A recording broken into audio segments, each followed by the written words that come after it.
આણંદ નગરપાલિકાની ખાસ સામાન્ય સભા પાલિકા પ્રમુખ જિગ્નેશ પટેલ અને ઉપપ્રમુખ સુમિત્રાબેન પઢિયારના અધ્યક્ષ સ્થાને યોજાઈ હતી। આણંદ નગરપાલિકામાં વર્ષ 2023-24નું રિવાઇઝ બજેટ જમા સિલક 2 અબજ 24 કરોડ ઉપરાંત અને ખર્ચ 1.30 અબજ, જ્યારે વર્ષ 2024-25માં બજેટ જમા સિલક સાથે 1 અબજ 51 કરોડ ખર્ચ અને 1 અબજ 50 કરોડ ઉપરાંતનો દર્શાવી 75 લાખની પુરાંતવાળું બજેટ રજૂ કરવામાં આવ્યું હતું। આ ઉપરાંત બાગ બગીચાનું નવીનીકરણ અને સમારકામ માટે તથા વિવિધ વિસ્તારમાં ટોયલેટ બ્લોક અન્ય કામગીરી માટે પણ કરોડો રૂપિયાની ગ્રાન્ટ ફાળવવામાં આવી છે। જે આજની સામાન્ય સભામાં જી આજ રોજ આણંદ નગરપાલિકાની સામાન્ય સભા મળેલ છે, જેમાં 2024-25નું વિકાસલક્ષી બજેટ મંજૂર કરેલ છે, જેમાં ગુજરાત સરકાર શ્રીના બજેટમાં આણંદ નગરપાલિકાને મહાનગરપાલિકાને બનાવવાનું જાહેર કરેલ છે। ત્યારે આગામી વર્ષના બજેટમાં નગરપાલિકાના વિકાસના લગતા કામો બજેટમાં મૂકેલ છે। સને 2024-25ના વર્ષનું બજેટ જમા સિલક સાથેનું રૂપિયા 151 કરોડ પુરાણ તથા ખર્ચ 150 કરોડ પુરાને બજેટમાં સમાવેશ કરવા તથા 75 લાખ પુરાંતવાળું જેને મંજૂર કરેલ છે।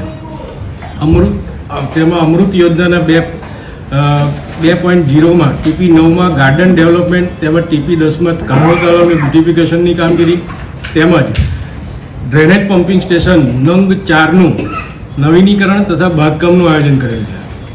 સ્વર્ણિમ મુખ્યમંત્રી શહેરી વિકાસ યોજના અંતર્ગત ટીપી 10માં સ્વિમિંગ પુલ બનાવવાનું નવું આયોજન કરેલ છે।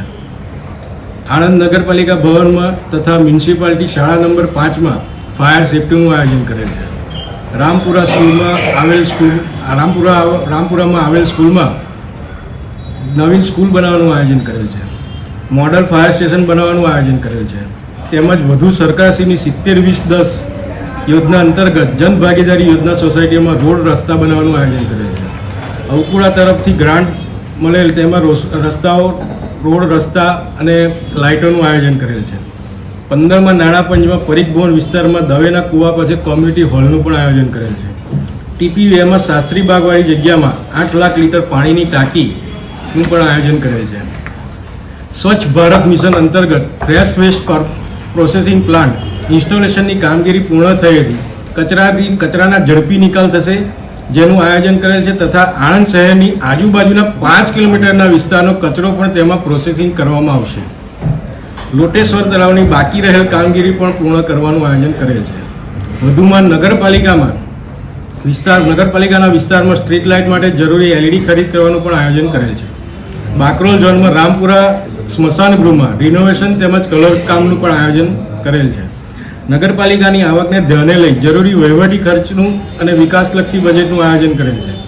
વધુમાં આણંદ નગરપાલિકા તમામ મુદ્દે ખૂબ સારી પ્રગતિ કરે, લોકોની સુખાકારીમાં વધારો થાય તે માટે હું અને મારી નવી ટીમ સાથે મળીને પ્રયત્નો કરીશું। સાથે સાથે મારી ટીમ આગામી સમયમાં ખૂબ સારી સેવા બજાવે તેવી આશા રાખું। જય